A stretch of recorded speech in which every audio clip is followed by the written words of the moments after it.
In this video, I'm going to show you how to do the storm sewer or the sanitary sewer profile network. So let's start and go to the Home tab. Remember, we already created our 3D polyline for the sanitary sewer. So it's still a network that we're going to be working on. So go up to the Home tab, Create Design, Pipe Network. Again, we're going to, since we created a 3D polyline, we're going to do it from objects. So we're going to select that object.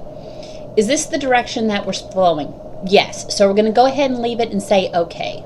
So I'm going to hit Enter. And now I'm going to call it Sanitary 1.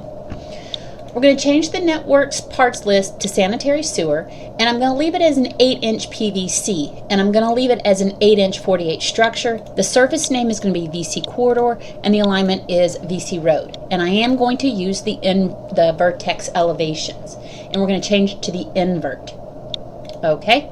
And what it does, it automatically puts this line in. So I'm going to change these structures again. Now, the type of structure is going to be the sanitary sewer or the sanitary manhole. Apply, okay? Now it looks like this. So I'm going to select this one.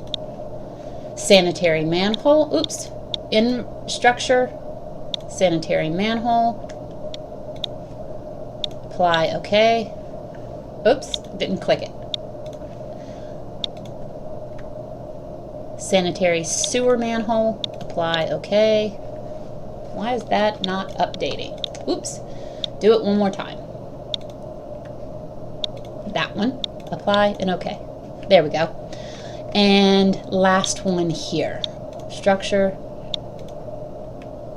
sanitary manhole, apply, and okay. Now, like before, we check out our inverts. We started at 224 and ended at 220.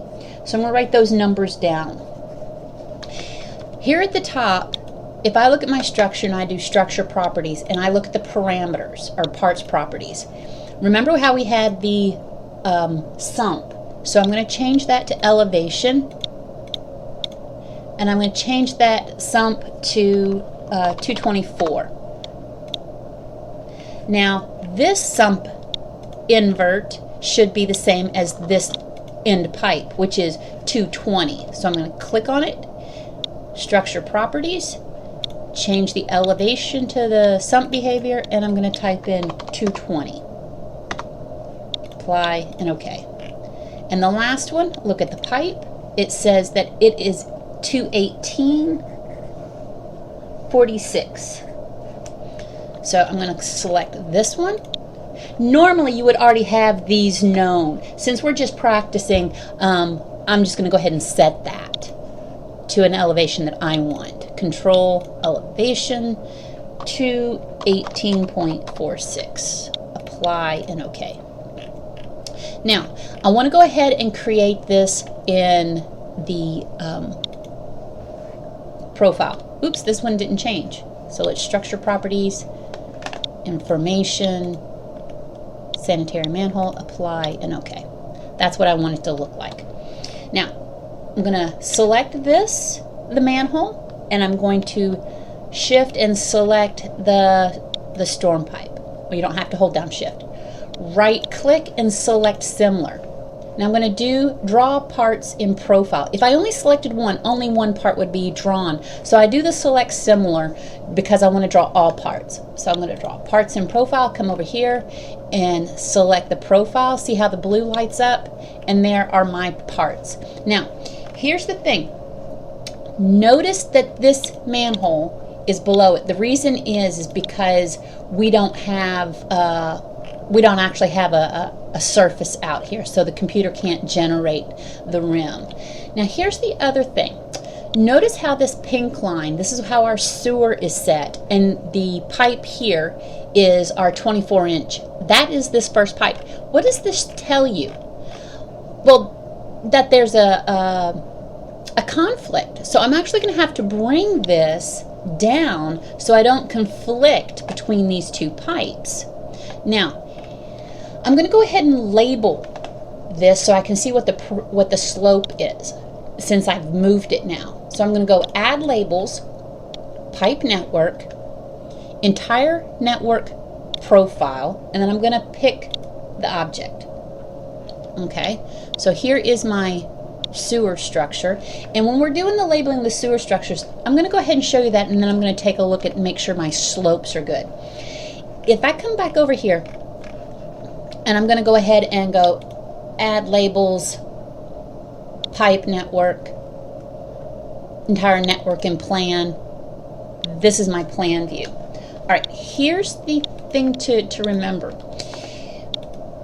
Civil 3D automatically puts these layers on the proper storm or sanitary structure. So see, this one's on the layer storm text sanitary 1. It should be on, you should make sure that they're on the right layers. As long as it says sanitary, I can make sure that it's on this right layer. Typically, you would have S, and it wouldn't be storm, it would be SAN, something like that, to tell you that it was sanitary. But since it does have the word sanitary at the end, I'm going to go ahead and leave it as is. Now, what it tells me here is that this is 400 feet at 0.21. Well, we know that it has to be greater than 0.21, so I'm going to go ahead and pull this structure down also. If I highlight this pipe, the end pipe, and that one, and I just pull this down, all of them are going to come down with it. Oops. I'm going to undo that. It's not what I wanted to do. Pipe, pipe. I'm going to pull the center one down. There we go. Now, I'm going to go ahead and pull this one down too.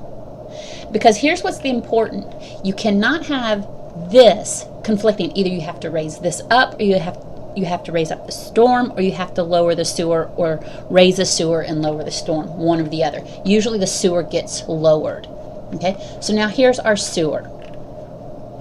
All right, at this point in time, I'm not teaching you how to design sewers. I just want to make sure that we know that we're not having a conflict between our pipes. I'm going to look at this storm, and it says the invert elevation is 220.85 and 218.46. So I'm going to set the structure up here.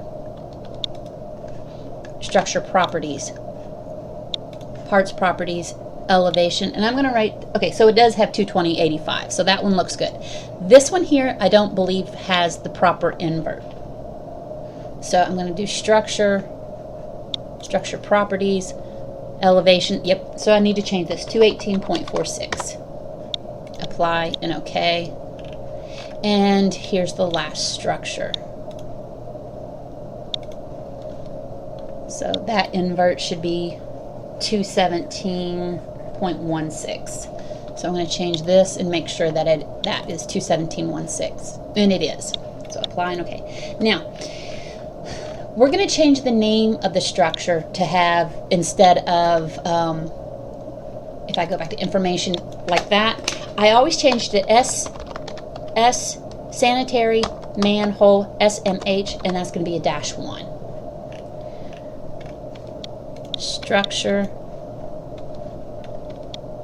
Structure properties, SHM sanitary manhole -2, and then this last one is going to be structure properties EXSMH sanitary manhole -1. All right, now that gets updated over here.